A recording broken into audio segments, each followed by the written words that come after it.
conversão e escolha da religião. Falaremos hoje da controvérsia existente sobre a conversão ao zoroastrismo. Nesse sentido, aqueles que são contra qualquer mudança de uma religião para outra, usam repetidamente o seguinte argumento: de que a conversão equivale a repudiar a religião de nascimento e aceitar uma religião estrangeira não determinada pelo destino, supostamente não determinada por Deus. Geralmente, o argumento é que Deus atribui uma religião para a pessoa no nascimento, e a pessoa não deve desobedecer a Deus. Alguns dos que se opõem à conversão argumentam que Deus criou várias raças da humanidade, e as dividiu para pertencerem a uma determinada religião predestinada. Vamos primeiro entender os significados das palavras conversão e escolha em relação à religião. A palavra conversão é derivada do latim convertere, que significa virar, transformar, converter. No nosso caso, conversão significa uma experiência associada a uma adoção definitiva e decisiva da religião. A palavra escolha, por sua vez, deriva do francês choisir ou choice em inglês, e escolher significa aqui algo como selecionar livremente e após consideração. Agora que entendemos as duas palavras em seus contextos, voltemos ao nosso assunto: conversão e escolha da religião de Zaratustra. Assim, religião por nascimento remete ao karma, que é produto da crença hindu, que de certa forma influenciou a ortodoxia dos zoroastristas tradicionalistas parsis da Índia. Mas o fato estabelecido e racional, portanto, é que ninguém nasce numa religião, mas é criado na religião de seus pais. Assim, quantas crenças e cultos aumentaram, diminuíram ou deixaram de existir por causa de migrações, invasões, misturas e adoção de outras crenças? Isso nós não sabemos exatamente, podendo chegar aos milhares. Mas consideremos as principais religiões existentes em ordem cronológica no mundo atual. O hinduísmo tem sido uma religião em evolução há cerca de 4.000 anos, e a religião da boa consciência foi fundada por Zaratustra há 3.700 anos. O judaísmo foi fundado por Moisés há cerca de 3.300 anos, o budismo por Buda há 2.500 anos, o jainismo por Mahavira há 2.500 anos, o cristianismo por Jesus e Paulo 2.000 anos atrás, o Islã por Maomé 1.400 anos atrás, o sikhismo por Nanak 500 anos atrás, e a fé Bahá'í por Bahá'u'lláh em 1863, apenas 160 anos atrás. Aqui devemos fazer as seguintes perguntas: como o número de seguidores dessas religiões poderia crescer ou diminuir até a extensão atual se Deus tivesse mesmo destinado as pessoas a aderirem apenas às suas religiões de nascimento? E por que nenhum desses fundadores de religião que mencionamos tem um mandamento claro que proíbe a conversão? Muito pelo contrário, a maioria deles defendeu a difusão de suas respectivas religiões. E por que aqueles zoroastrianos que são contra a conversão fazem tantos rodeios em longos artigos? E na tentativa de fazer seu ponto de vista parecer verdadeiro, por que fazem longos círculos de interpretações?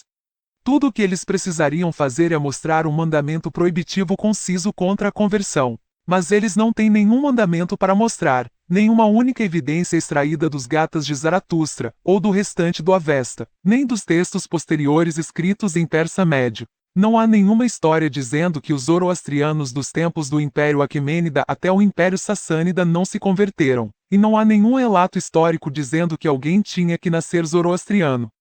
Se assim não fosse, os historiadores gregos, romanos, cristãos, armênios, indianos e muçulmanos teriam notado esse estranho costume na época, ou seja, teriam relatado a proibição de conversões, mas não há escrito algum nesse sentido.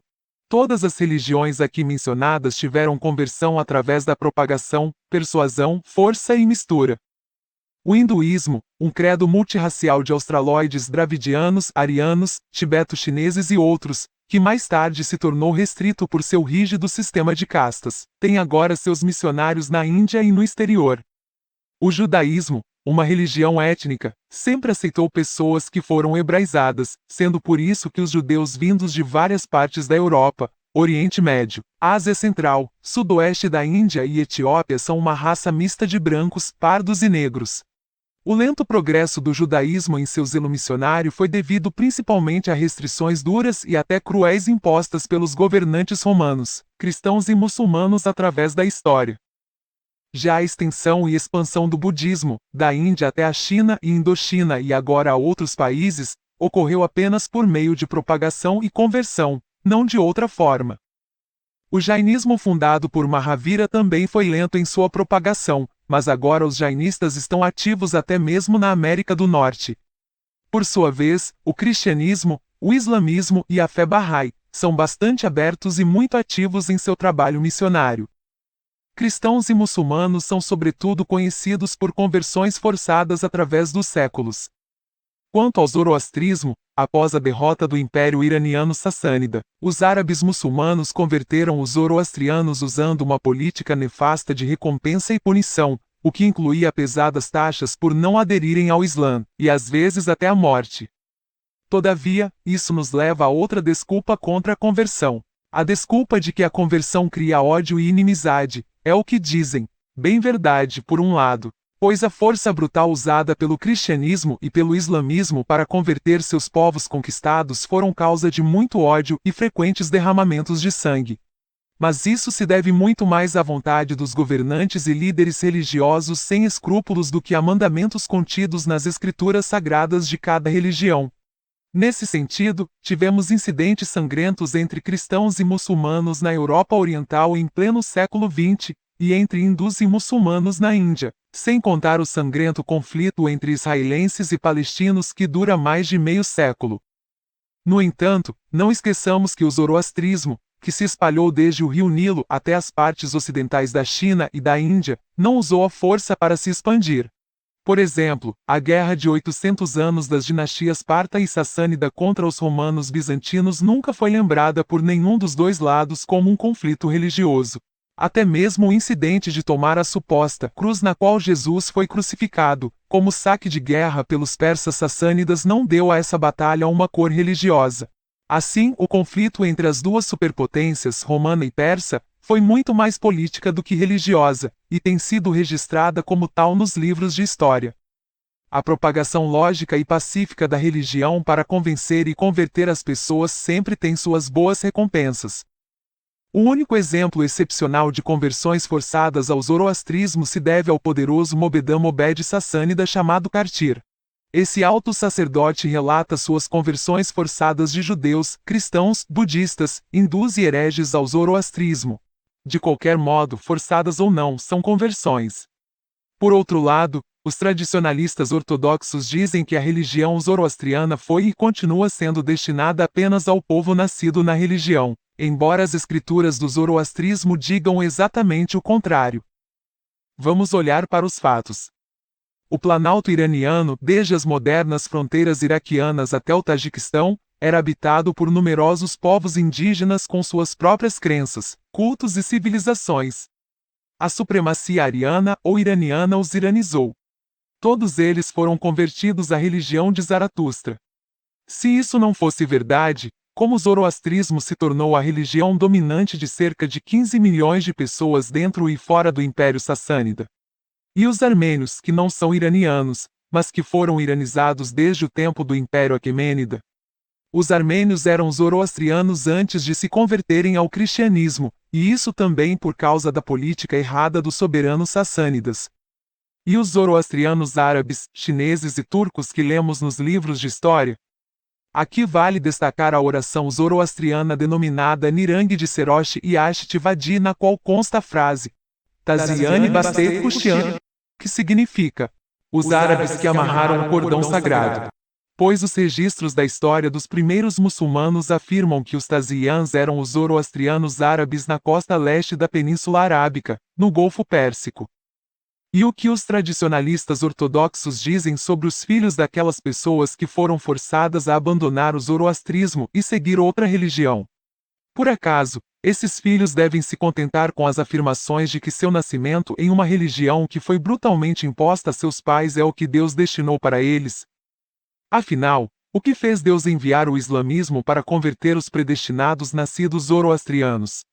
Ou então Arimã foi mais forte e mudou o destino divino desses zoroastrianos para se tornarem muçulmanos? Se foi assim, quem enviou Maomé como profeta para ser a causa desse desastre para os zoroastrianos? Essas questões instigantes poderiam continuar até que a noção de nascimento predestinado numa religião se torne absurda. A conversão através da propagação, persuasão e às vezes força têm sido os principais meios de difusão das religiões. De fato, se não houvesse conversão, cada um dos fundadores teria sido o único seguidor de sua própria religião, e como não deveriam nem converter suas esposas, suas religiões teriam morrido com eles. Por outro lado, uma vez convertidos, os filhos desses convertidos obviamente são criados na religião aceita pelos pais, até que façam sua própria escolha. Deixando de lado o ponto de vista zoroastriano tradicionalista ortodoxo, toda religião, seja gigante ou pequena, está de uma forma ou de outra trabalhando para converter o mundo inteiro de mais de 6 bilhões de pessoas. O cristianismo, o islamismo, e até certo ponto o budismo, estão todos engajados em uma competição missionária global. A conversão sem limites transformou o cristianismo, o islamismo e o budismo em grandes comunidades multirraciais, multiculturais e multilingues. E até mesmo os adeptos da fé Bahá'í estão tendo progresso, um progresso tranquilo, mas seguro. A conversão tem tons e cores diferentes. Em algumas religiões, significa o uso de todos os meios possíveis para trazer a pessoa para a fé. Em outras religiões, existem certas regras e regulamentos. Na boa religião de Zaratustra, é apenas através do estudo, aceitação e escolha. Não há nenhuma conversão forçada, nenhum constrangimento. É preciso primeiro adquirir conhecimento suficiente da religião, considerar sua doutrina com uma mente aberta e clara e aceitá-la por livre-arbítrio e escolha pessoal.